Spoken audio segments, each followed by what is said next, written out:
Oh, hey, hey guys, we're trying to find something to eat. So how do you shop when in a foreign country? We're at a supermarket. The language is so different. They speak German here. Type of German. Some different type of called German. Austrian Bavarian. It's a dialect. Yeah. So how do you shop when in a new country? What are some of the tips? First, you don't know the language. You don't know the things. You can end up buying dog food or cat food, like I did when I went to Finland for the first time. Yeah, so we're trying to get some food now. So, what are the tips? What tip would you give? I would say tip. the tips: use your eyes. Don't try to read. Don't try to read the words like this. They have very, very long words with a lot of consonants together. So don't read. Look for the things like here where you are. As you can see, we can see cooking pots here. We definitely don't want cooking pots. So we know we place.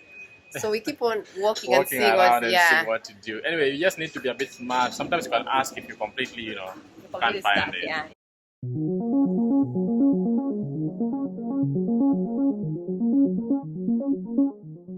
The streets of Vienna, Austria, not Australia, sorry. The streets of Vienna. Quite beautiful. Aha! Look at that! The square. Looking all nice. Let's take a walk, people. Let's take a walk. We're going to the Schonbrunn Palace. I don't know if that's the right pronunciation, but it's called Schonbrunn Palace. It's a very famous and popular palace, and I'll get you more information when I get there. So right now we're walking there, and we bought some stuff from the supermarket. So instead of branching to the restaurants and stuff, we're drinking our juice here. You can see we have our donuts. We enjoy, so it makes it easy for us to walk and eat at the same time and experience the town. So it's a money-saving tip because we will still eat later. We have a kitchen, so we can cook, we can buy meat, whatever we want, basically. And so for now, we don't have to stop at all the restaurants and try eating and stuff. If you want a restaurant, we do eat at the restaurants, like yesterday night. So don't always spend money on restaurants all the time. Makes no sense.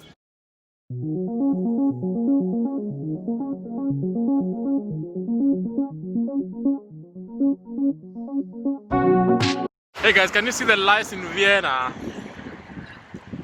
The street lights are very different. These are the small things that make cities completely different. This Chinese stuff, like their lighting system is completely different from other countries I've gone to. It's like a wire, basically. It's like a hanging wire all over. So if you ask what we do on holiday, what do you do when you get there? You walk, you chill. Sometimes I've gone to places where I just sleep the whole time. But for me, that change of scenery, that change of environment is worth it. And I love it. And the fact that I travel, I see new people. I'll do a video on Denmark where I went and I slept the whole time and looked at the flower gardens the whole time I was there. So anyway, what do you do when you go on holiday? Some people always ask. You can do a lot of stuff. Do what you feel like doing. What does your soul say? If you want to experience the place, go out and experience the place. I'm a VIP. Yeah. That's the whole idea. You do you. Do you, man. And you do you to enjoy. Yes. You don't have to go out if you're tired. Anyway, look, going to the palace. So stay tuned with us. I'm still on the street. So today I'm walking around, so you can see. I'm experiencing this city.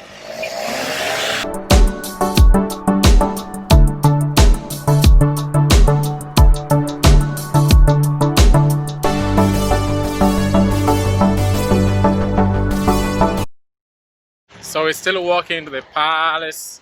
Anyway, we were talking about different names and how different cities have different reference to things. So traveling helps you know how different cities adopt different names. So for example, police.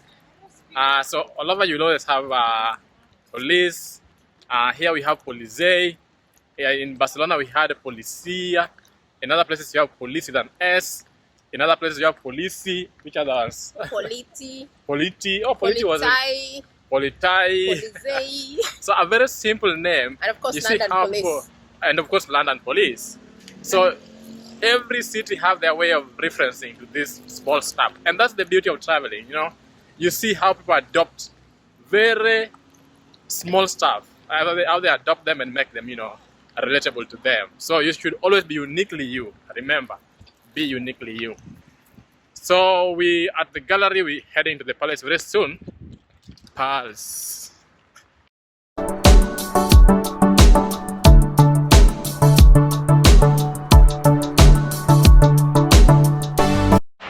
So we have been walking to the palace, and as you can see, they are advertising it all through.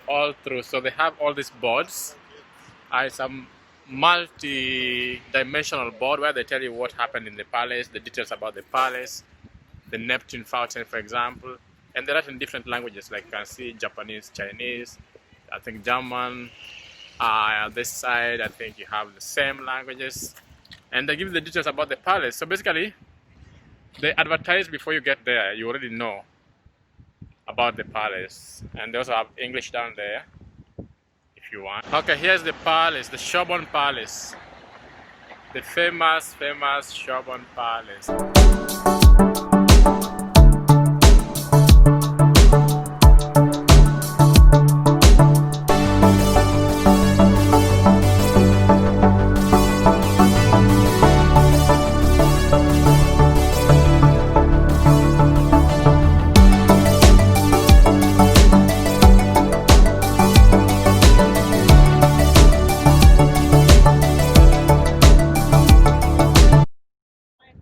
This from Egypt. Yes. Oh, they It have was coming from they have the obelisk. They have the obelisk here. Yeah, we know obelisk. They have it here. Right here, didn't you? Who brought it here? Which Napoleon. Napoleon Bonaparte. Napoleon Bonaparte is. French. It's French. But he had a children, But he had a son with the daughter of Maria Theresa. Yeah, no, but no. These are Romans, Roman ruins. Roman ruins, I know that. Yes. Actually, Yeah. So the Roman ruins are in the Roman. Chinese always ask when this construction going to be finished, but the Chinese are crazy. Yeah. They think this is construction, it's Roman It's not ruins. construction, it's the ruins. Yes. Don't finish. So- Chinese think it's construction. So the obelisk is in here. Right here.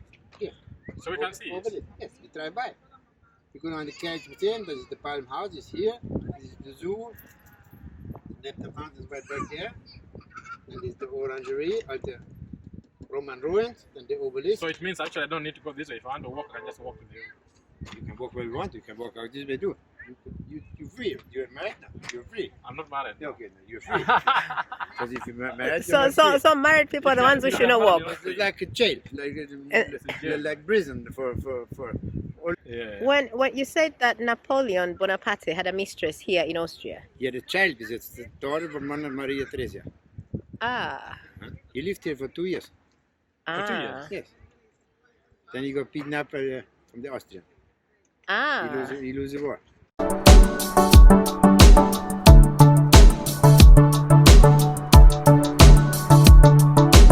So we're still at the tour of the palace, the Schonbrunn Palace. These grounds are so massive. Those who know history know about the obelisk. Yeah, obelisk. Obelisk from Egypt that was taken by Napoleon. This is why it was brought. Oh, and look at that scene, guys.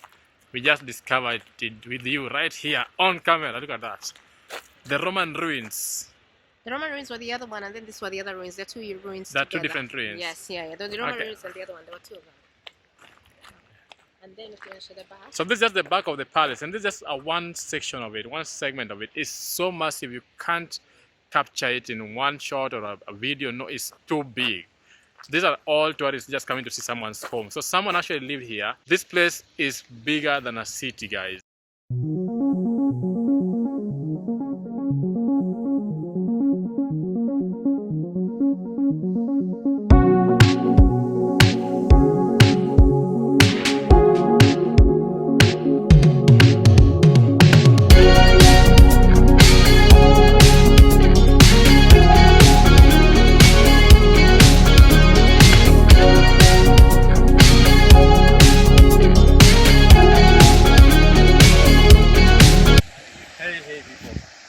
Look at this view, guys. Look at this. Those who are asking me what you do on holiday, this is just one place. I haven't gone to the central yet. I'm just at the Schonbrunn Palace. I need at least a week, starting 9 to 5, to explore this place completely. There's no way someone can explain to you what you can see on holiday. Get out and go on a holiday and see for yourself what you need to do on a holiday. Now, this place alone will take me more than a week to actually just video and give you all the details. But for now, I'm going to try my best and give you what I can with the few hours that I have. So right behind me, as you can see, the Napoleon Fountain. This is called the Napoleon Fountain. I'm going to go up there. It looks beautiful. Behind it are the ruins. And right there, you can see there's a zoo. This is someone's home, by the way. Don't forget. Don't forget this is someone's home. So I can see more than 30 places whereby you can just visit and see stuff and enjoy. The scenery is amazing, guys. Nobody can ever explain to you, not on a video, not face to face, on what you can do on a holiday. No one.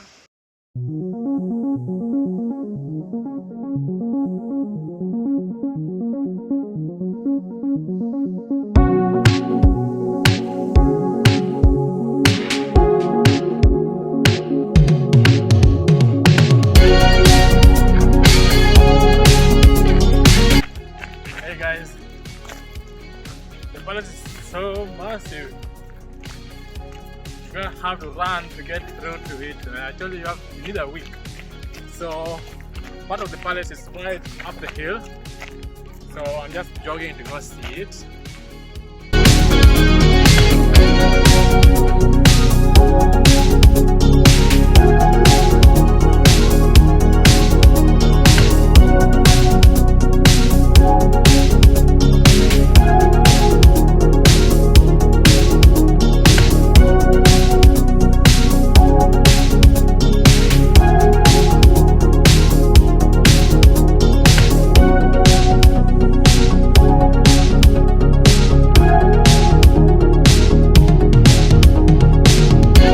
Guys, this is still someone's garden. So we're still in the palace grounds.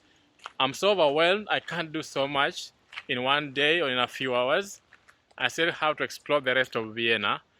But this is just to show you how massive this place is. And look at that. That's where we came from. That's where that's just an erection. They call it an erection for the mistress, the Napoleon's mistress, Teresia. And it's not the main palace. This whole thing is just messed up. It's a terrace basically, but in itself it's a whole massive building. So these are someone's gardens. This is just one part of it. This is just one road. We have like hundreds of these roads. It's set right inside nature. So all around it is forests. So this person took almost a whole town. The whole of Nairobi town is right in his yard. I don't know what to call this, but this is another level of crazy shit. So we're just taking one road. We're going to see the obelisk ruins that were actually taken from Egypt. Very sad, by Napoleon. So I'll show you when we get there. This is just different routes. So somebody's home has different routes. That's just one side. We just stumbled. That's just one side. That's another side. And I've shown you the other side. This is another road. That's another road. Down here is another road. Guys, is this normal? This is another side, people. This is another side going to his house. And this is one side, one section of this palace. I don't know what to say, but this is pure madness.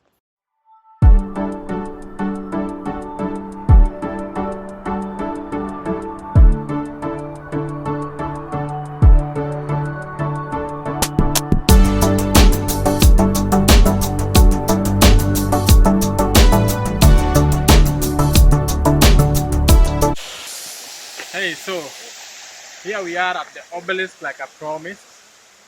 I'm not very happy because this was, I think, taken from Africa. This was from Egypt, and it was sacrilege. They committed sacrilege because there was religious symbolism of the obelisk in Africa, and it's not just one. There's so many of them that were taken to completely different parts of the world. I think Napoleon took this one. There's one in London. I think it's called Pagan or something. Actually, I should do that video. I should take you to London one of these days and just show you around London and see it. But this whole monument was taken from Africa, and the messages on it, as if you can show the messages, all those were messages that had representation and imagery to the people of Egypt and the Africans. So this is something from Africa.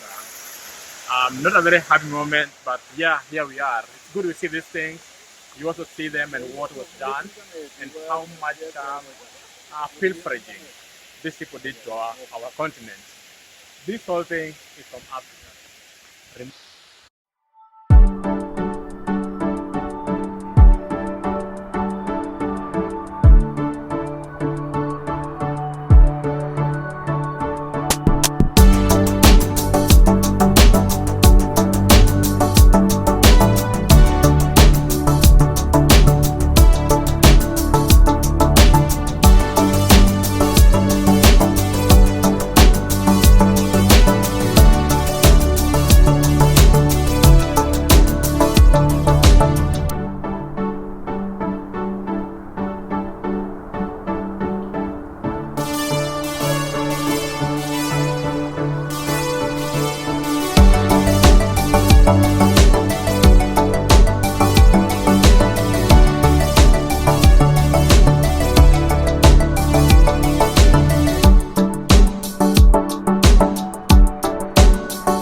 So this is still part of the palace, people, and I think this is the church. Not I think, I know this is the church. This guy had a church in his own home, and remember this was a mistress's home, so this was not like the real home. But you can't cover it in a whole day. I've been here since morning. I thought I would go to town, to the center, but I'm still at the palace, people. I don't even know some of the buildings. Like this one is amazing, but I don't know what it is. Let me go and ask. This is interesting. Hey people, I'm now tired. I've been walking the whole day, and imagine I've just been within the palace. So now I'm leaving. This is my last video of the palace, and it's so long. Like I said, I can't cover it all. It can't be one video. It's extremely huge. Like this is just on my way out, I just saw this nice arch. The attention detail here is just amazing. Whoever has done this, whoever designed this palace, whoever lived here, of course it's Napoleon and the other kings, this is not just a home. This is a real palace. And when they say palace, it's hundreds, thousands of hectares, guys. So I'm off. I'm going back to my house now, and tomorrow I'll go to the center because I couldn't go to the center today. I can't finish this palace. You need to come here, visit Austria, and enjoy this magic by yourself. Thank you guys for tuning in.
So there's another palace called Schonbrunn Belvedere. I don't know how to pronounce that thing. Yeah, there's another palace. After the yesterday's one.